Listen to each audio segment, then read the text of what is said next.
Padre, gracias. Gracias, Señor. Porque, Padre Santo, Señor, entendemos, sabemos y reconocemos que tú, oh Padre Celestial, oh mi Dios, nos diste la victoria, Señor. Nos diste, Padre mío, el don de la vida eterna, Señor, cuando tu Hijo, Cristo Jesús, quedó clavado, Señor, a esa cruz, donde, Padre mío, los pecados de la humanidad, Señor, todos, pasados, presentes y futuros, fueron puestos, Padre, en los hombros de nuestro Salvador, en los hombros de nuestro Señor y Salvador Cristo Jesús. Por ello, Padre mío, podemos hoy cantar, mi Dios, que Él nos ha dado a nosotros la victoria. En Él, oh Padre mío, tenemos la bendición. Y en Él y a través de Él, Padre mío, somos más que vencedores. Gracias, Padre, por ello. Ahora, Señor, quiero tomar un momento, Señor, para pedir por todos mis hermanos que están, mi Dios, enfermos. Tú sabes quiénes son y dónde están, Señor, y por qué es que no están acá con nosotros esta noche. Ahí donde ellos se encuentran, Padre Celestial, yo pido que tú, mi Dios, extiendas tu mano de gracia, de amor, de bondad y de misericordia, Señor, y alcances sus vidas, Padre. Toques, Padre mío, sus cuerpos y traigas a ellos alivio, Padre. Traigas a ellos sanidad, oh mi Dios. Traigas a ellos, Padre Celestial, ese descanso que, oh Padre mío, necesitan en sus cuerpos, Padre. Gracias te damos, mi Dios, bendícelos y guárdalos y cuídalos. Y ahora, Señor, a nosotros, háblanos ahora en tu palabra, te lo pido en el nombre de Jesús. Y todos decimos amén, amén. Gloria a Dios. Pueden tomar asiento, mis hermanos. Bueno, ¿cómo estamos? ¿Listos para Cristo? Gloria a Dios. Gloria a Dios. Hermanos, les pido de veras que oremos mucho por aquellas personas que de una forma u otra están enfermitos. Hay mucha enfermedad ahorita circulando en el medio ambiente. Hay muchos catarros, hay muchos problemas de tos, incluso el COVID también está haciendo de las suyas. Así es de que tengamos en mente a nuestros hermanos enfermos y oremos por ellos continuamente, para que el Señor también sea en sus vidas y les dé a ellos sanidad. Amén. Amén. Gloria a Dios. Hermanos, esta noche vamos a estar en el libro de Segunda de Samuel, capítulo 20, versículos del 1 al 26. Todos los días y todo servicio abro con la escritura, con la palabra de Dios. Y como cuando Kiko viene, pues me asegunda, ¿no? Con otro versículo.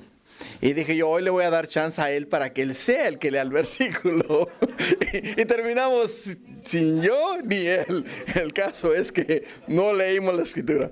Pero igual estamos aquí listos para Cristo, ¿no? Y eso es lo más importante de todo. Así es de que, hermanos, el capítulo 20 nos habla acerca de la sublevación de Seba. Sublevación de Seba. Este fue un hombre oportunista, ¿no? Un hombre que literalmente miró la oportunidad de hacer nombre para sí mismo y aprovechó la ocasión y aprovechó la debilidad del rey David y la condición en la cual él se encontraba. Y hay muchas personas oportunistas. Hay muchas personas que literalmente hacen exactamente lo mismo. Te ven a ti débil y ven la manera de aprovecharse de tu debilidad y sacar algo de eso. Y eso es lo que hizo este hombre. Eso es lo que hizo este hombre. Y es una gran lección para nosotros, hermanos. Es una gran lección para nosotros. ¿Por qué? Porque vamos a ver a Dios obrar en la vida del rey David, cumpliendo al rey su promesa de que él iba a estar con él todo el tiempo, hasta el día en el cual Dios lo llamara a estar con sus padres. O sea, cuando muriera. Y es una promesa de Dios. A veces miramos las tormentas que vienen hacia nosotros. A veces vemos el viento soplar hacia nosotros. A veces sentimos que el piso se nos mueve. A veces sentimos que la vida se nos va de las manos. Pero cuando Dios ha dicho en su palabra, he aquí yo estoy con vosotros todos los días hasta el fin del mundo, nunca os dejaré ni os desampararé, nos dice la Escritura que Dios no es hijo de hombre para que mienta, ni hijo de hombre para que se arrepienta. Si Dios dijo que haría, Él va a hacer. O sea, Él dijo, yo estoy con vosotros, Él va a estar con nosotros. Si Él dijo que Él nos iba a ayudar, Él nos va a ayudar, hermanos. Él nos va a sostener, y no solamente nos va a sostener, sino que nos va a dar a nosotros la victoria. En el capítulo 19, miramos cómo el rey David estaba sumamente conmovido por la muerte de su hijo Absalón. Y vemos cómo su tío, ¿verdad? Su tío Joab, general del ejército de David, le habló a él de una manera muy fuerte. Le dijo a él, nos has avergonzado este día. Nos has hecho sentir que si Absalón no estuviera con vida y nosotros hubiéramos muerto, tú fueses un hombre feliz. Fueses un hombre feliz. Miramos que de una forma u otra Joab usó esta frase o esta oportunidad para ¿qué? Para despertar a este hombre y sacarlo de la agonía en la cual él se encontraba. Y de esa manera, Absalón, ya muerto, ahora el rey David tenía que seguir su vida. O sea, no podía continuar en el mismo hoyo en el cual se encontraba. Y aprendimos nosotros, hermanos, que hay muchas veces, en muchas ocasiones, nosotros pasamos por problemas y dificultades en la vida. Pero la vida sigue. Las pruebas van a venir, pero la vida sigue. O sea, la vida no para ahí. Si nosotros nos vamos a encerrar en un problema o nos vamos a ahogar en un vaso de agua, hermanos, entonces no estamos confiando en Dios. Tenemos que confiar en Dios, tenemos que poner nuestra fe en Dios y tenemos que seguir hacia adelante. No importa la situación, las circunstancias o el problema o la prueba que nos venga a nosotros, porque tenemos que seguir viviendo. Dios nos ha puesto acá en esta tierra con un propósito y tenemos que cumplir el propósito de Dios. Así es de que en el primer punto de esta noche vamos a mirar a Seba como un hombre perverso. Seba, hombre perverso, es el primer punto que vamos a mirar esta noche. Lo vamos a mirar en los primeros dos versículos, versículo 1 y versículo 2. Donde dice que aconteció que se hallaba allí un hombre perverso que se llamaba Seba, hijo de Bicri, hombre de Benjamín, el cual tocó la trompeta y dijo, no tenemos nosotros parte en David ni heredad con el hijo de Isaí, cada uno a su tienda, Israel. Así todos los hombres de Israel abandonaron a David, siguiendo a Seba, hijo de Bicri, mas los de Judá siguieron a su rey desde el Jordán hasta Jerusalén. Si recuerdas, cuando terminamos el capítulo 19, en los últimos 4 versículos que leímos, miramos una disputa entre los israelitas y los de la tribu de Judá. David envió a los de la tribu de Judá y les mandó preguntar a ellos, ¿qué pasa con ustedes? ¿Acaso ustedes no son mi familia como para que me vengan a mí a procurar y hacerme regresar a la ciudad de Jerusalén? Y envió con ellos también al sacerdote Sadoc y al sacerdote Abiatar. Si recuerdan, los envió con el propósito de hablarles a ellos acerca de Dios y acercarlos a Dios a través de ¿quién? A través del rey David. Y eso fue lo que hizo este hombre. O sea, David fue un hombre sumamente astuto, sumamente hábil y de una manera sutil pudo llegar al corazón de los de Judá. Y toda la tribu de Judá aún vino ¿a dónde? Vino a buscar ¿a quién? Vino a buscar al rey y lo hizo pasar el Jordán y lo llevaban hacia la ciudad de Jerusalén. Si recuerdas bien, los de Israel se preguntaban entre ellos, ¿es acaso David apto para reinar sobre nosotros o para ser nuestro rey? Hubo disputa entre ellos. Ellos no estaban muy convencidos de que si David era apto para ser su rey, por el hecho de que David había huido cuando Absalón se levantó en contra de él. Y ellos comenzaron a disputar entre sí mismos. Y al final del día dijeron, ok, perfecto, vamos a hacer regresar a David y lo vamos a declarar nuestro rey. Pero al ver ellos que los de Judá estaban trayendo al rey de regreso a la ciudad de Jerusalén, y siendo que ellos fueron los de la idea de traer al rey a la ciudad de Jerusalén, se enojaron con los de Judá. Y al enojarse ellos, vemos el conflicto. Lo que vemos acá es el inicio de una segunda guerra civil. Porque la primera guerra civil fue cuando Absalón vino vino y se levantó en contra de su padre. Y se hizo la primera guerra civil. Acá vemos, hermanos, que estamos a punto de comenzar una segunda guerra civil. La primera guerra civil se hubiese podido evitar, hermanos. Fácilmente se hubiese podido evitar. Pero no se evitó porque David no quería herir a su hijo Absalón. No quería confrontarlo, no quería decirle a él: estás mal, te has rebelado en contra de tu padre y por ello es que Dios no va a bendecir tu vida, ni va a bendecir tus planes. Y si David hubiera confrontado a su hijo de esa manera, hubiera parado la guerra civil, pero no lo hizo, hermanos. Por ello es que muchas veces nosotros los padres, hermanos, tenemos la responsabilidad de ser firmes y hablar a nuestros hijos con la verdad, como las cosas que deben de ser.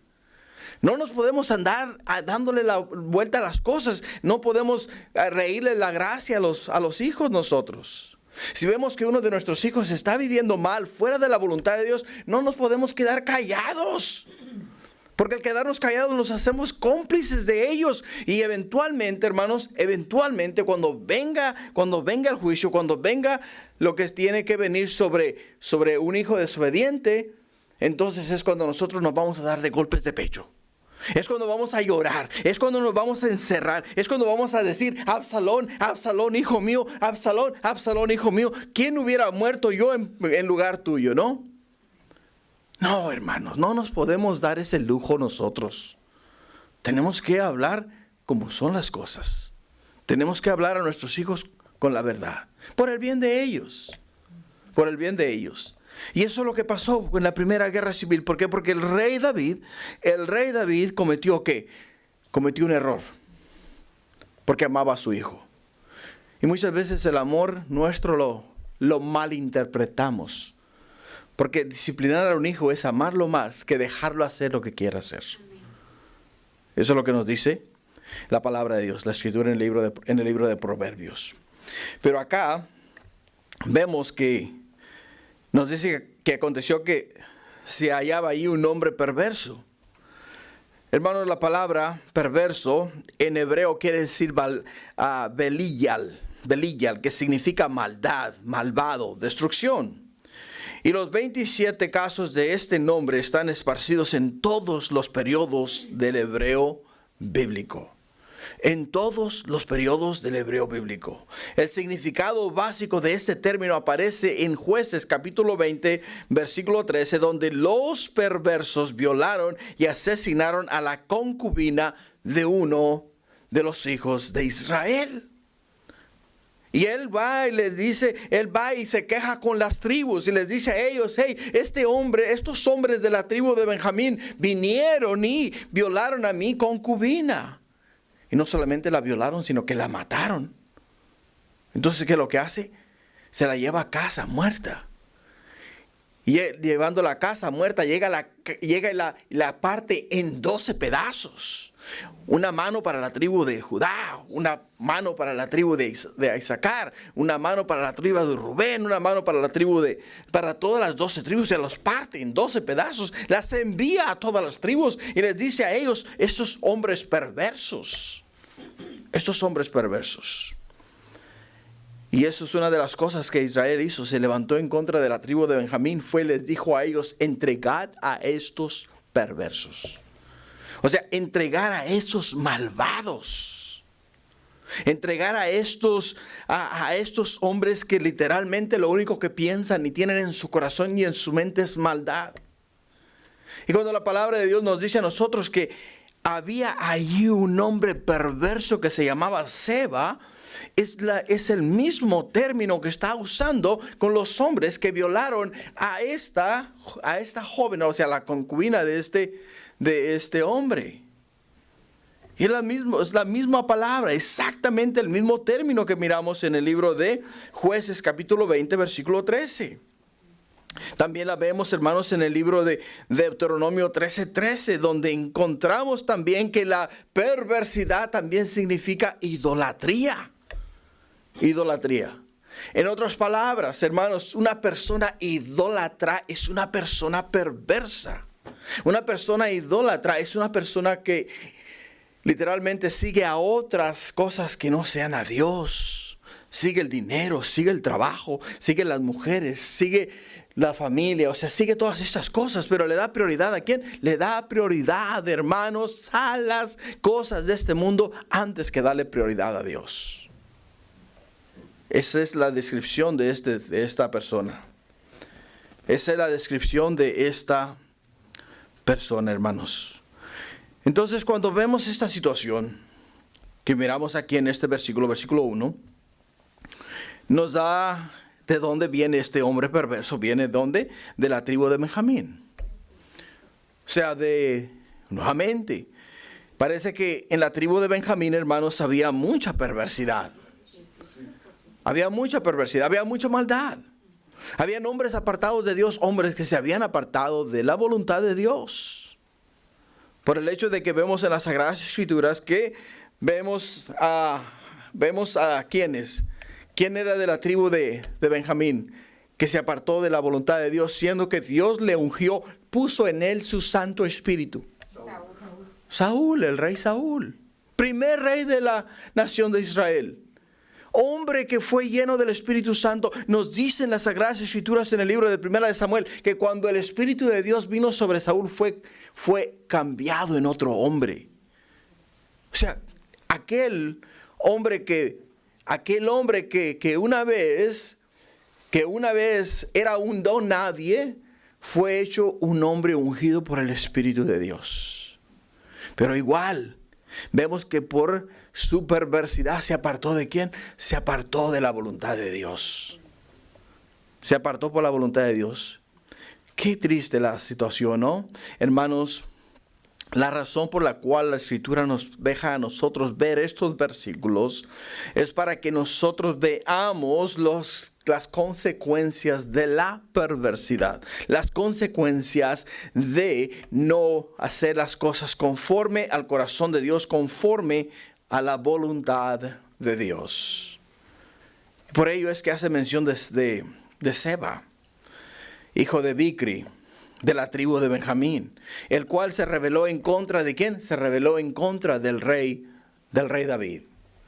¿Y qué es lo que le hacía falta a la nación a las 10 tribus de Israel? ¿Qué es lo que les hacía falta a ellos? Un cabecilla. Era lo único que ellos buscaban, un cabecilla. O sea, estaban disgustos con la manera en la cual reinaba el rey David, siendo que David había sido un gran rey, ¿no? Que había conquistado más reinos que cualquier otro rey. Y había hecho más por la nación de Israel que cualquier otro rey. Pero ellos querían algo más. Querían a alguien que fuese de su misma calaña. Y la palabra de Dios nos dice a nosotros que David era un hombre conforme al corazón de Dios, aún a pesar de todas sus flaquezas, aún a pesar de todas sus debilidades, aún a pesar de todos sus errores. La diferencia entre David y los demás reyes era que David reconocía sus errores y se arrepentía delante de Dios y pedía perdón a Dios y cambiaba su estilo de vida, cambiaba su manera de ser. Por ello es que lo vemos morir en una vejez muy avanzada, en una edad muy avanzada. Y es glorioso, ¿no? Así es de que acá vemos a un hombre perverso levantarse en contra ¿de quién? En contra de el rey David. Ahora, algo que vemos acá, hermanos, es división. La división no es de Dios. Yo les he enseñado a ustedes que Dios multiplica, Dios suma, pero Él nunca divide. Nunca divide, ¿ok? Dios nunca divide. Fíjate lo que nos dice Efesios 4:1. Efesios 4:1 dice: yo pues preso en el Señor os ruego que andéis como es digno de la vocación con que fuisteis llamados, con toda humildad y mansedumbre, soportándoos con paciencia los unos a los otros en amor, solícitos en guardar ¿qué? En guardar la unidad del Espíritu en el vínculo de la paz. La unidad, hermanos, es lo que Dios hace. Dios une, pero Dios nunca separa. Si hay alguien que está separando, si hay alguien que está dividiendo, no es de Dios. No es de Dios. Y si tú te llegas a topar con una persona así, que te habla mal de los demás hermanos, óyeme, mira que lo tienes que callar allí mismo. De la manera en la cual lo vas a callar a esa persona, vas a decirle, hey, ¿sabes qué? Ven, vayamos con aquella persona y dime lo que me tienes que decir en su cara. Para que cuando la persona escuche, tenga la oportunidad de defenderse. Y pueda entonces decir si lo que tú dices es correcto o está equivocado. Pero no dejes que entre el chisme en tu vida o en tu corazón, porque eso es lo que causa división dentro de la iglesia. Eso es lo que causó división en la nación de Israel. Donde cuando estábamos acá al final del capítulo 19, donde el pueblo de Israel estaban hablando mal acerca de ¿quién? Acerca del rey David. Estaban hablando mal acerca de él. Por ello, no permitas eso en tu vida, ni permitas que nadie te arrastre a una condición similar. Si alguien tiene que decir algo en contra de otra persona, hey, tráelo y que esté delante de ti para que se pueda defender. Continuamos en el versículo 3.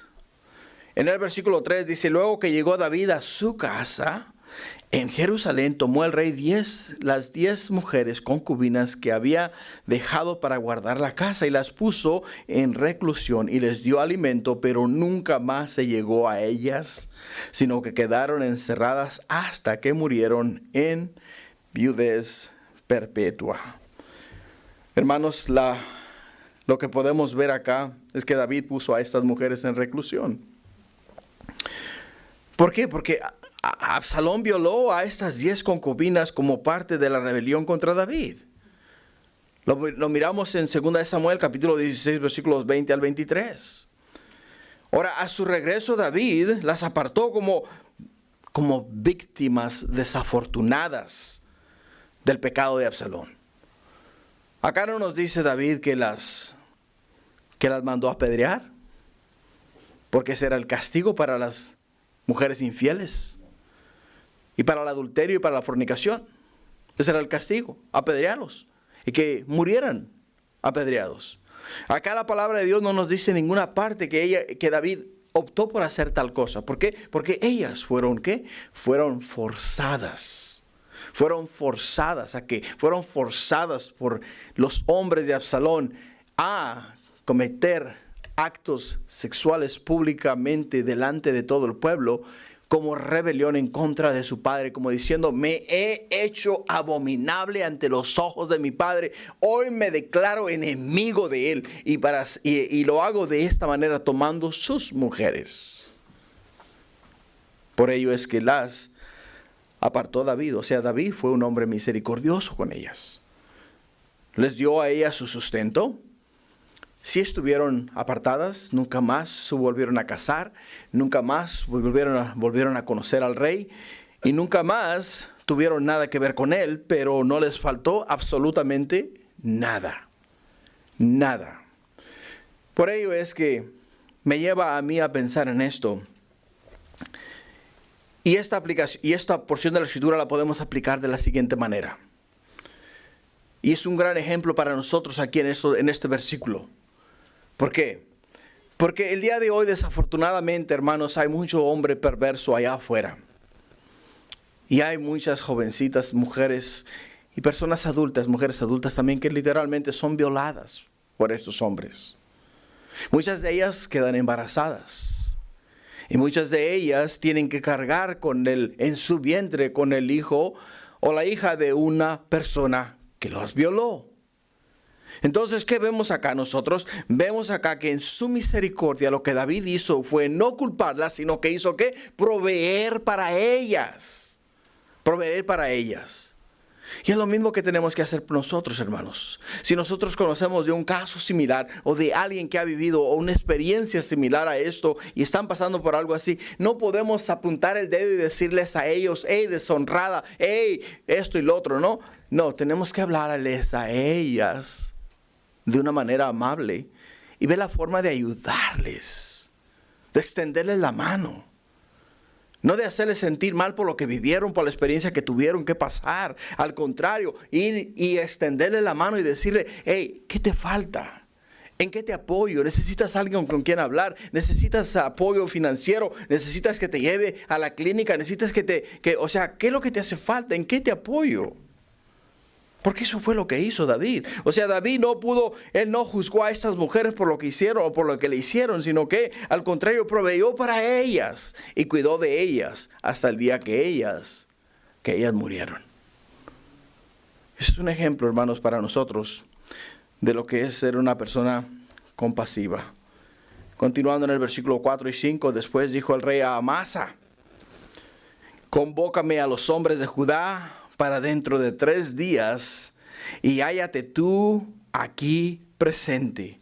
Fue pues Amasa para convocar a los de Judá, pero se detuvo más del tiempo que le había sido señalado. Si recuerdas, una de las promesas que David le hizo a la tribu de Judá, especialmente a Amasa, fue que él lo iba a ascender o lo iba a hacer general del ejército. Y eso fue lo que hizo.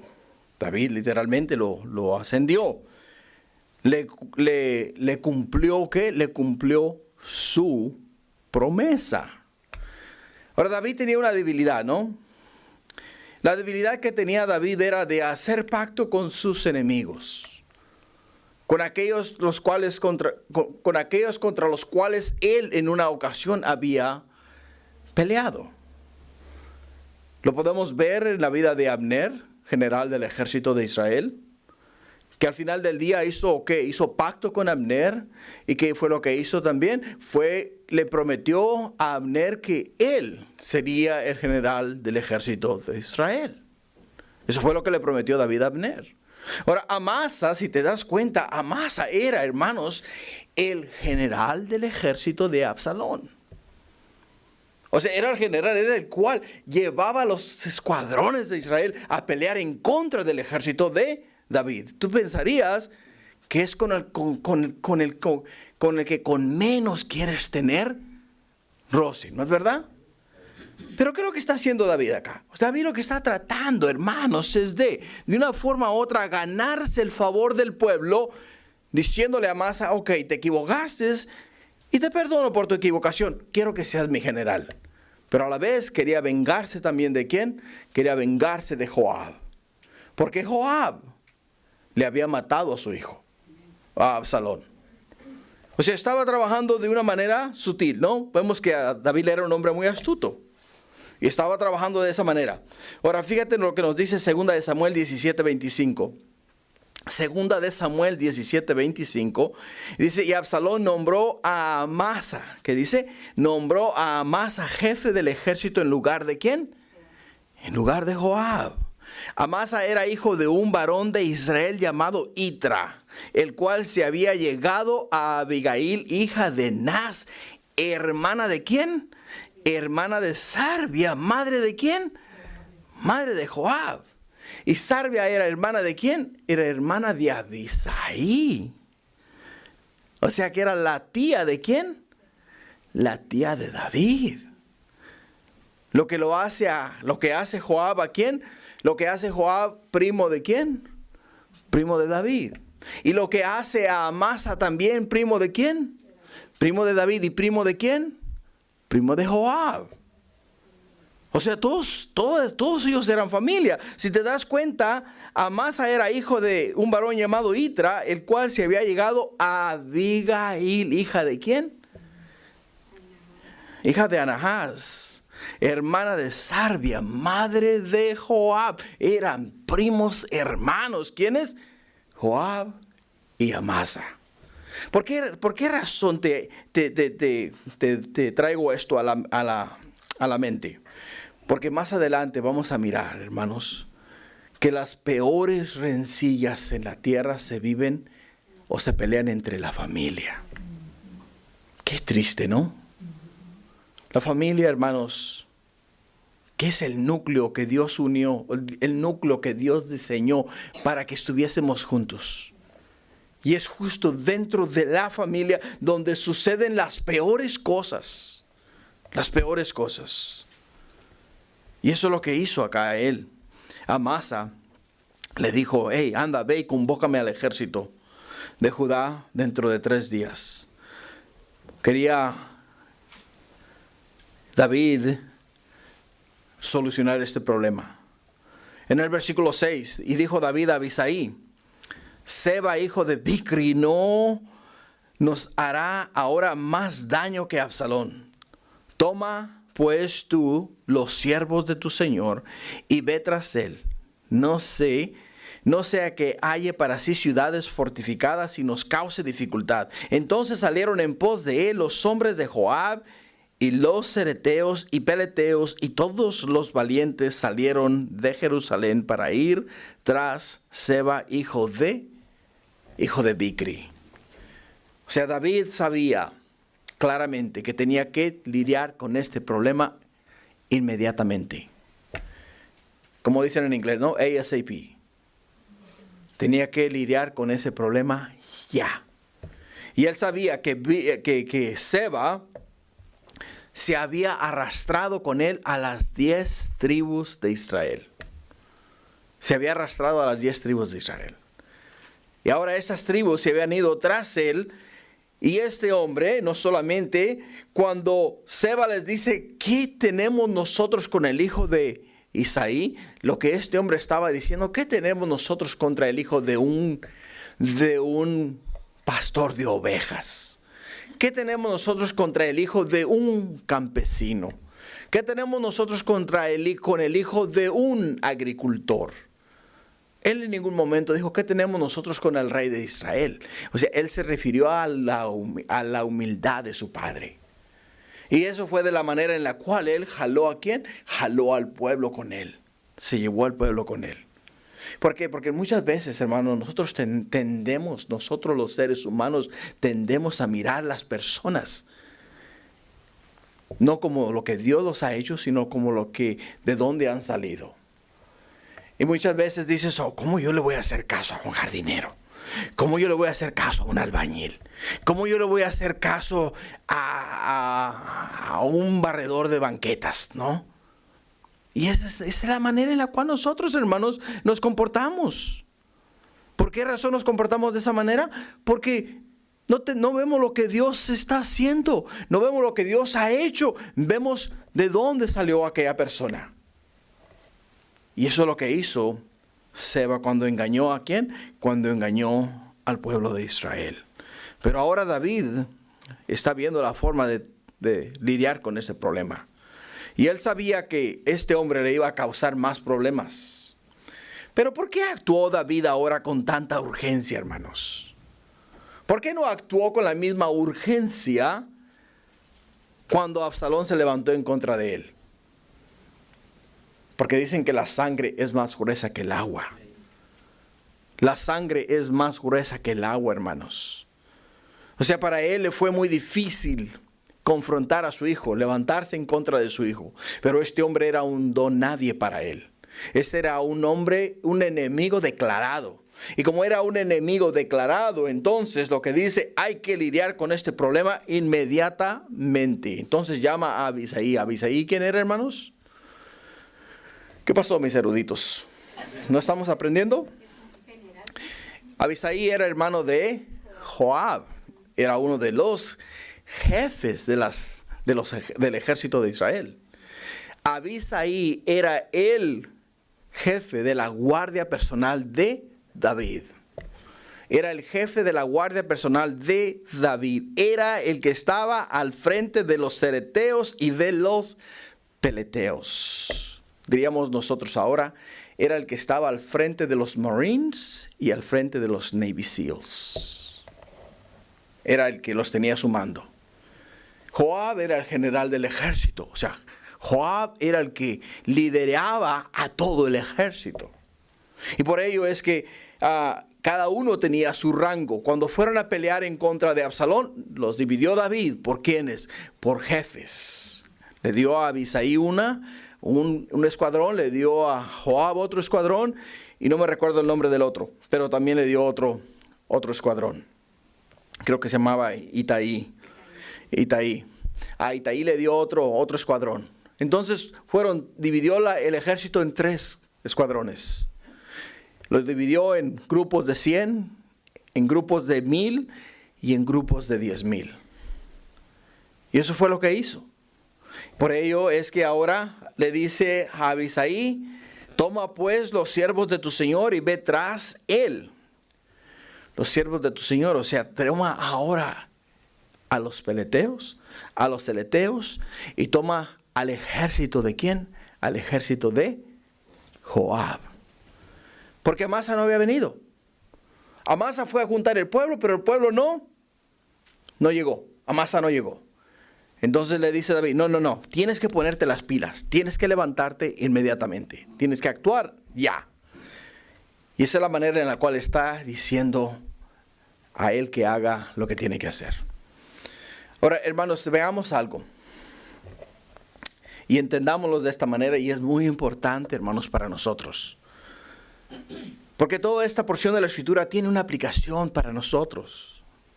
Todo esto tiene aplicación para nosotros. Es una historia fantástica. Es una historia maravillosa. ¿Por qué? Porque vemos cómo actúa el rey David para defender su reino.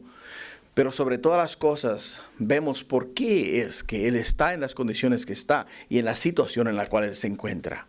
Primeramente, porque no hizo lo que debió de haber hecho: estar con el ejército.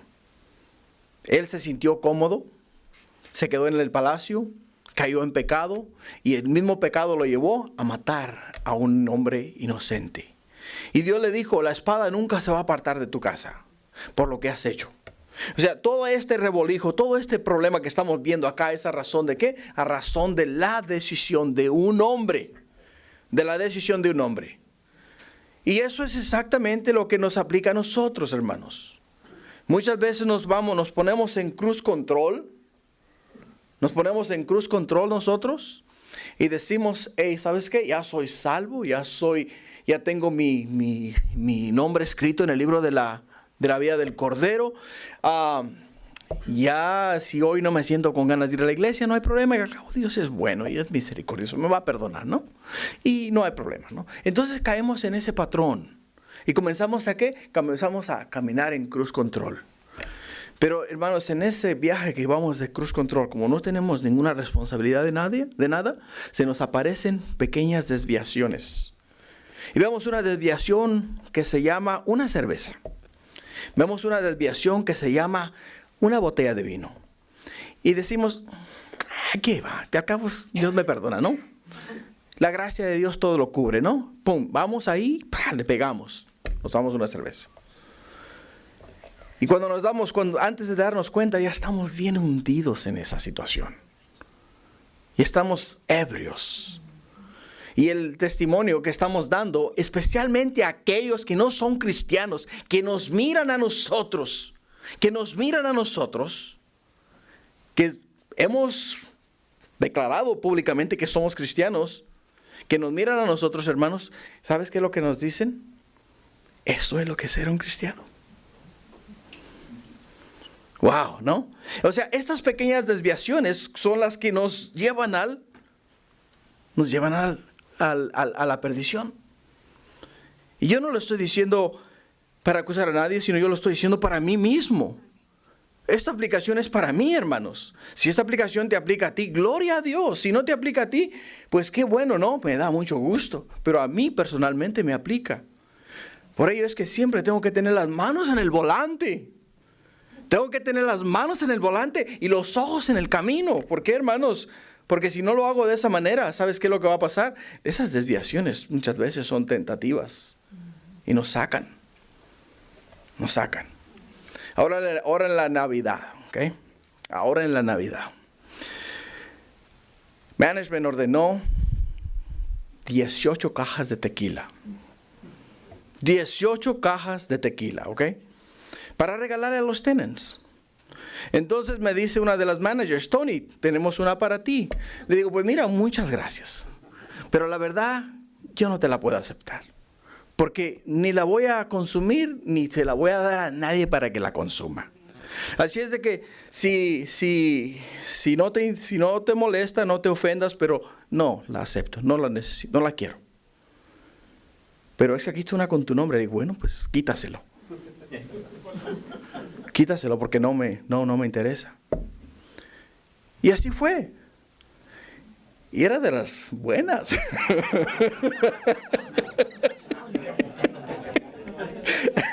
No te creas, si la miré 2 veces dije, pero dije, no, Señor, tú me vas a dar la fuerza y voy a decir que no. Y le dije que no. Sí. Pues la verdad que no me sé ese refrán, Yubi, pero bueno, el caso es que yo les estoy diciendo, hermanos, por mí mismo. O sea, tenemos que nosotros poner los ojos en el Señor, mantenerlos en el camino. De otra manera, nos vamos a desviar. Y aquí ahora David está tratando de que corregir, hermanos, corregir el error. Corregir el error en el cual él cayó y en el cual él ahora se encuentra por haber cedido al pecado. Ya después, hermanos, cuando hayamos cedido al pecado y hayamos caído en esta situación, ¿sabes qué es lo que va a pasar? Va a ser demasiado tarde, porque vamos a estar con el agua hasta el cuello y vamos a estar llorando y dando patadas de arrepentido. Pero ya es demasiado tarde. Para ese entonces ya no hay vuelta atrás. Así es de que vemos acá a Abisai llevarse al ejército en pos de ¿quién? En pos de Seba, para acabar con ese problema. Punto 2, la venganza de Joab. El punto 2 es la venganza de Joab. Fíjate lo que dice el versículo 8. Y estando ellos cerca de la piedra grande que está en Gabaón, le salió Amasa al encuentro. Y Joab estaba ceñido de su ropa, y sobre ella tenía pegado sus lomos el cinto de una daga en su vaina, la cual se le cayó cuando él avanzó. Entonces Joab dijo a Amasa: ¿te va bien, hermano mío? Y tomó Joab con la diestra la barba de Amasa para besarlo, y Amasa no se cuidó de la daga que estaba en la mano de Joab, y éste le hirió con ella en la 5ª costilla, y derramó sus entrañas por tierra, y cayó muerto sin darle un segundo golpe. Después Joab y su hermano Abisai fueron en persecución de Seba, hijo de Bicri. Puedes ver acá que Amasa era el general del ejército y Joab había sido destituido de su posición. Ahora, Amasa, hermanos, como te das cuenta, no actuó como lo que él era, como el general del ejército. Porque el rey David lo envió a buscar a los hombres, y al enviarlo a buscar a los hombres, él tenía que regresar con el ejército al rey para recibir instrucciones del rey. Pero no llegó. Entonces el rey tuvo que enviar ¿a quién? A Abisai. Y cuando Abisai va con el ejército, Joab fue con el ejército, pero ya no como general. Ahora fue como uno de los soldados del ejército, siguiendo las órdenes de ¿quién? Las órdenes de Abisai. Pero cuando este hombre mira a Amasa venir a ellos, ¿qué dice? Ahora es cuando. Y le quita la vida a Amasa. Y nuevamente se posesiona él como general.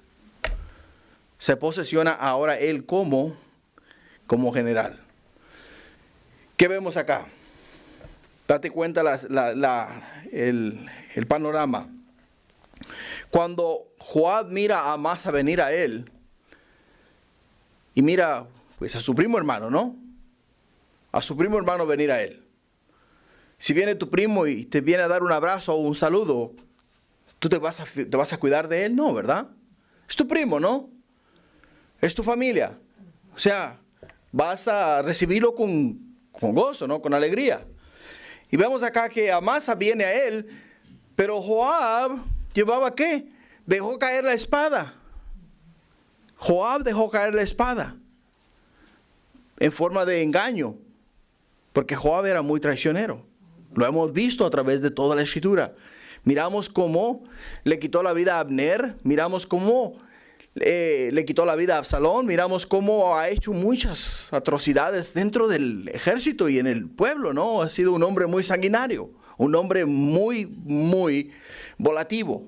Y como era un hombre muy volativo, entonces este hombre tenía un plan en mente. Dejó caer la espada y se acercó a él con la espada, con la daga en la espalda, pegada en la espalda, y se acercó a él con la mano derecha. Y con la mano derecha agarró la barba. O sea, la barba era una forma de saludo, de la forma en la cual ellos se saludaban. Tú le agarrabas la barba a la otra persona, quería decir, hey, vengo en son de paz. Vengo en son de paz. Y venía y le daba un abrazo, se daban un beso y entonces se saludaban. Pues cuando Joab le agarra la barba a Amasa, le está diciendo, vengo en son de paz. Y el otro dijo, pues perfecto, salúdame.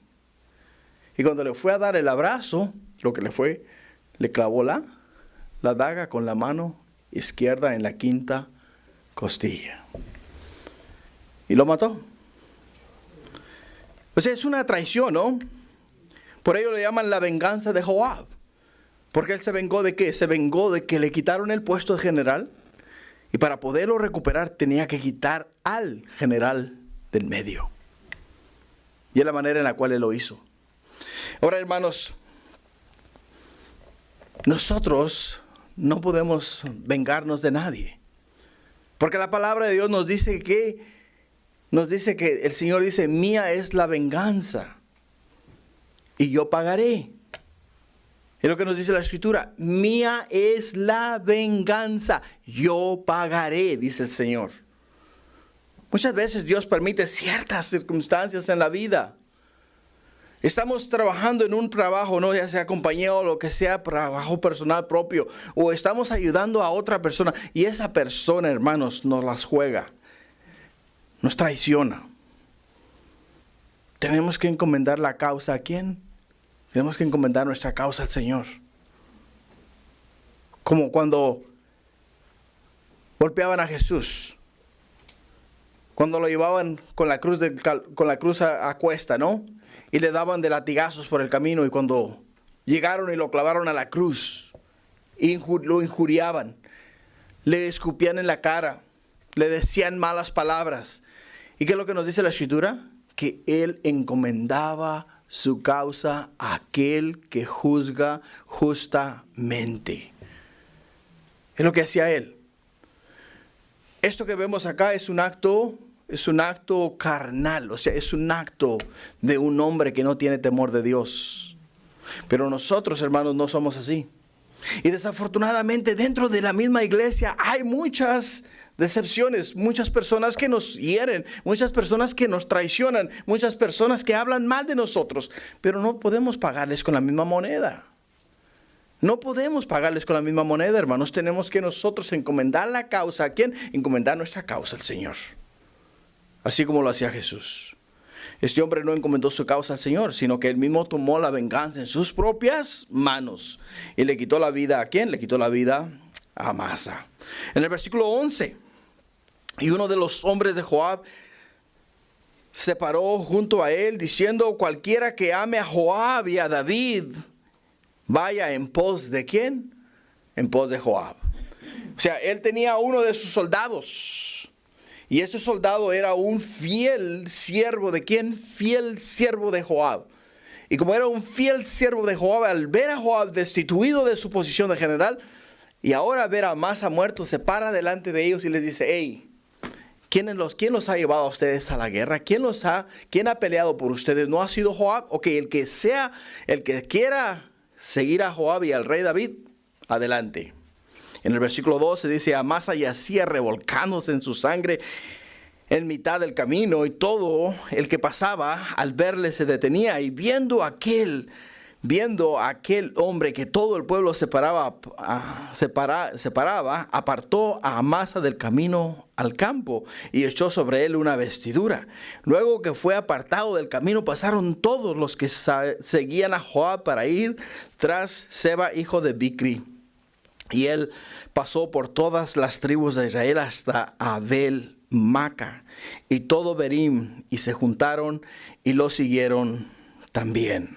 O sea, ahora Joab iba reclutando soldados por todas las ciudades y buscando ¿a quién? Buscando a Seba. Reclutando y buscando a Seba. ¿Por qué razón? Porque ahora nuevamente se ha posicionado como lo que él era, el general de Israel.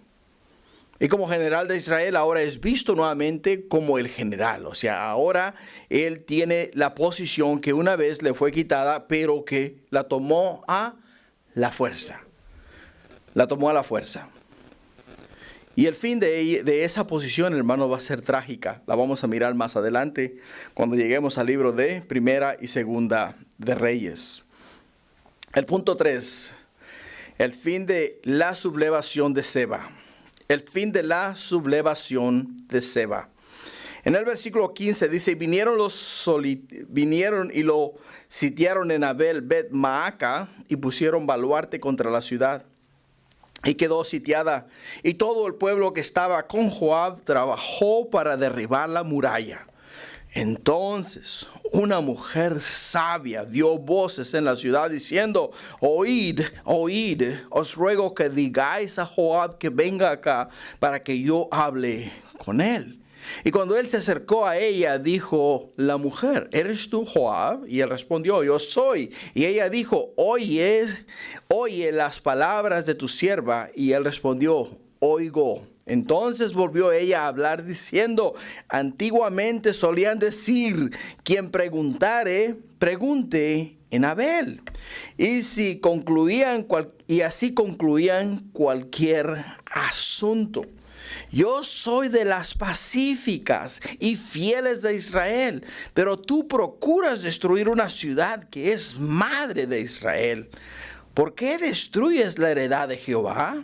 Joab respondió diciendo, nunca tal me acontezca que yo destruya ni deshaga. La cosa no es así, mas un hombre del monte de Efraín que se llama Seba, hijo de Bicri, ha levantado su mano contra el rey David. Entregar a ese solamente y me iré de la ciudad. Y la mujer dijo a Joab, he aquí su cabeza te será arrojada desde el muro. La mujer fue luego a todo el pueblo con su sabiduría, y ellos cortaron la cabeza de Seba, hijo de Bicri, y la arrojaron a Joab. Y él tocó la trompeta y se retiraron de la ciudad, cada uno a su tienda, y Joab se volvió al rey a Jerusalén. Vemos acá que el plan de Joab era el mismo en todas las batallas. Este hombre era un destructor. Y era muy temido porque era muy terrible. Era un hombre sanguinario, un hombre que no se tocaba el corazón. Y tenía un plan. Y el plan de él era derribar las murallas de la ciudad, entrar en la ciudad, encontrar a Seba y llevarse por delante a todo aquel que se le interpusiera. Pero Dios tenía un plan aún mejor. Porque Dios ama a su pueblo, hermanos. Y Dios no va a permitir que se derrame sangre inocente dentro de su pueblo. Y porque Dios, hermanos, actuó en esta forma, actuó a través de esta mujer y pudo hablar al corazón de este hombre y le ablandó el corazón y le hizo ver las cosas. Le hizo entender que lo que él estaba haciendo era destruir lo que Dios había construido, destruir lo que Dios había formado, destruir al pueblo de Dios. Y él entendió que estaba mal. Ahora, para nosotros es muy importante entender que cuando nosotros hablamos, muchas veces hablamos para edificar, pero muchas veces hablamos para destruir. Y ahí es donde tenemos que tener cuidado. Porque cuando estamos hablando fuera de la voluntad de Dios, tenemos que también tener oído para la voz de Dios. Aunque Joab estaba actuando ¿de qué forma? Estaba actuando de una manera feroz. Quería terminar con la ciudad, quería acabar con el que se había levantado en contra del rey David. El Señor intervino y le hizo ver la realidad de las cosas. Ahora dirás tú, bueno, es que cuando uno está enojado no piensa. No, sí piensas. ¿Sabes por qué si piensas? Porque el Espíritu Santo no te va a dejar hacer nada. O no te va a dejar pasar por una prueba sin antes darte la salida. Eso es lo que nos dice el Señor en su palabra. Que junto con la prueba viene, ¿qué? Viene la salida. Cuando venga el problema, hermanos, cuando estemos encolerados, cuando estemos enojados, cuando lleguemos a un punto de nuestra vida que no podamos contener nuestros pensamientos, el Espíritu siempre te va a hablar. Pero la única forma de escuchar al Espíritu es oyendo. Porque le dice Joab a la mujer, ¿qué le dice? Le dice la mujer, ella le dijo, oye las palabras de tu sierva. Oye las palabras de tu sierva. Y él respondió, oigo. En otras palabras, tenemos que callar todo bullicio, tenemos que callar toda palabrería, tenemos que callar todo problema que traigamos en nuestra mente para poder escuchar la voz de Dios. Tenemos que callar todo eso. Joab tuvo que callar al pueblo. Tuvo que parar la destrucción de la ciudad para poder escuchar ¿qué? Para poder escuchar la voz de esta mujer. Y a veces es lo que tenemos que hacer nosotros, iglesia. Muchas de las veces nos vamos a levantar en contra de una ciudad o en contra de una persona porque no la hicieron, o porque hicieron algo mal, o porque nos están mal representando, o porque no son dignos de ser parte de nuestro grupo o de nuestro movimiento. Y pensamos de esa manera, ¿no? Y lo único que pensamos es que apartarlo, destruirlo o hacerlo a un lado. Porque eso fue lo que hizo Joab con Amasa. Lo destruyó y después de que lo destruyó, lo hizo a un lado para que nadie lo mirara. Y ahora acá está destruyendo la ciudad, pero en el medio de la destrucción de la ciudad, en el medio del bullicio y de lo que está pasando, de una manera sabia, Dios habla a través de esta mujer y le hace ver la realidad. Y Dios va a hacer lo mismo en nuestras vidas, iglesia. Cuando estemos en una situación similar, Dios de una manera sabia va a hacer llegar su palabra a nuestro oído. Ahora la pregunta es, ¿estamos dispuestos a escucharla? ¿Estamos dispuestos a escucharla? Joab tuvo que parar todo para escuchar la voz de Dios y poder entonces actuar de una manera sabia. Ahora la ciudad, ¿qué fue lo que hizo? Corrigió el problema. Porque sabían que este hombre venía determinado a destruir todo lo que se encontrase a su paso. Y nadie ni nada lo iba a hacer cambiar de mente. Entonces, ¿qué es lo que hace la ciudad? ¿Qué es lo que hacen los hombres de la ciudad? Escuchan la voz de esta mujer y le quitan la cabeza ¿a quién? A Seba. ¿Y se la dan a quién? Se la dan a Joab. Y ahora Joab regresa con la cabeza ¿de quién? De Seba a la ciudad de Jerusalén, diciéndole al rey, hey, aquí está tu enemigo. Se acabó el problema en Israel. Y eso es lo que podemos deducir de esa porción de la Escritura. Para terminar, en el versículo 23, 24, 25, 26 dice, así quedó Joab sobre todo el ejército de Israel, y Benaía, hijo de Joiada, sobre los cereteos y peleteos, y Adoram sobre los tributos, y Josafat, hijo de Ahilud, era el cronista. Seba era escriba, y Sadoc y Abiatar sacerdotes, e Ira, Gireo, fue también sacerdote de David. Sacerdote de David. Si lo interpretamos a términos que conocemos nosotros, podemos decir que era el chaplain o el, ¿cómo se dice en español, Beto? Capellán. Era el capellán. Era el capellán de David. Era el consejero espiritual personal de David. el que estaba con él, siempre le estaba hablando acerca de la palabra de Dios. David quería plantear un plan. Ok, vamos a salir en contra de los asirios. Se han levantado en contra de nosotros. Entonces David lo que hacía era consultaba con este hombre primeramente, o sea, con el sacerdote. El sacerdote le hablaba a él el plan de Dios. ¿Cuál es el plan de Dios? Ok, ¿qué dice la palabra de Dios acerca de tus planes? ¿Qué dice la palabra de Dios acerca de las cosas que tú quieres hacer? ¿Le agradan al Señor? ¿Le agradan tus planes? ¿Es lo que Dios quiere para tu vida? ¿Es el plan de Dios para lo que tú quieres emprender? Y es lo que hacía este sacerdote. Nosotros el día de hoy, hermanos, no tenemos un sacerdote, pero tenemos la palabra de Dios.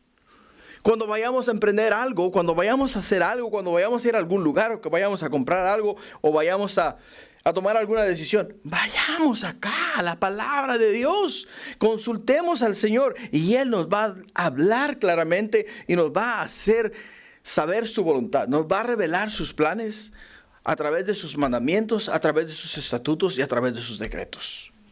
Él nos lo va a revelar. David necesitaba un sacerdote que le revelase a él el corazón de Dios. Pero nosotros no necesitamos un sacerdote porque ya tenemos un gran sumo sacerdote que está sentado a la diestra de Dios Padre, a Jesús, que intercede por nosotros de día y de noche. Y tenemos el Espíritu Santo que intercede por nosotros con gemidos indecibles. O sea, Él ya está, hermanos, trabajando a nuestro favor. Ya tenemos a Jesús. Y Él está con nosotros todos los días hasta el fin del mundo. Y eso es lo que nos ha prometido el Señor. Así es de que cuando vengan a nosotros personas o enemigos o alguien que se levante en contra nuestra, seamos diligentes. Hacer lo que es correcto. Hacer lo que agrada a Dios. No a buscar, hermanos, lo que nos conviene a nosotros, sino a buscar lo que es de Dios. Ahora, hay algo que sabemos que debemos de entender. Si la situación en la cual nosotros nos encontramos es porque hemos hecho malas decisiones, no te olvides que lo que estás haciendo es pagar por tus consecuencias. Porque la voluntad de Dios era que tú vivieses una vida santa y apartada del pecado. Esa siempre ha sido la voluntad de Dios. Pero todos nos desviamos. Todos nos salimos del camino. Todos cometemos errores. Todos de una manera u otra ofendemos en palabra, en acción y en diferentes cosas, ¿no? Y a veces lo que decimos, desafortunadamente, acarrea muchos problemas y muchas consecuencias. Y nadie nos las puede evitar ni nos las puede quitar. Tenemos que pagar por ellas. Y esa es la realidad de la vida, hermanos. Así es de que espero que hayamos aprendido la lección y hayamos visto el corazón de Dios respecto a esta situación en la cual se encuentra David. Por el hecho de que entendamos algo, que Dios ha prometido estar con nosotros, pero no nos va a eximir de nuestras malas decisiones. Nunca nos va a dejar. Tenemos que pagar por lo que hemos hecho. Ponte de pie, vamos a orar. Y así de esa manera damos conclusión a nuestro servicio. Padre, gracias. Gracias, mi Señor. Este tiempo en tu palabra, Señor, es un tiempo glorioso y maravilloso. Es un tiempo en el cual, oh Padre Celestial, nos lleva a meditar y a pensar, Padre Santo, en nuestras acciones, a pensar en nuestras palabras, a pensar en lo que hemos dejado de hacer y no hacer. Y, oh Padre mío, a ver las cosas, Padre mío, por lo que son. Por ello es que nos encomendamos a ti y ponemos, Padre Celestial, nuestra vida en tus manos. Ayúdanos, Padre, a caminar el camino recto. Ayúdanos, Padre, a mirar las cosas con tus ojos. Y nunca, oh Padre Celestial, confiar en nuestras fuerzas, ni mucho menos en nuestra habilidad, ni en nuestra experiencia, sino confiar en tu Santo Espíritu, confiar en tu palabra, confiar en tus mandamientos, estatutos y decretos, y vivir una vida que es pura, santa y apartada del pecado. Te necesitamos, ayúdanos, Padre. Te lo pido esta noche en el nombre de Jesús. Amén. Amén.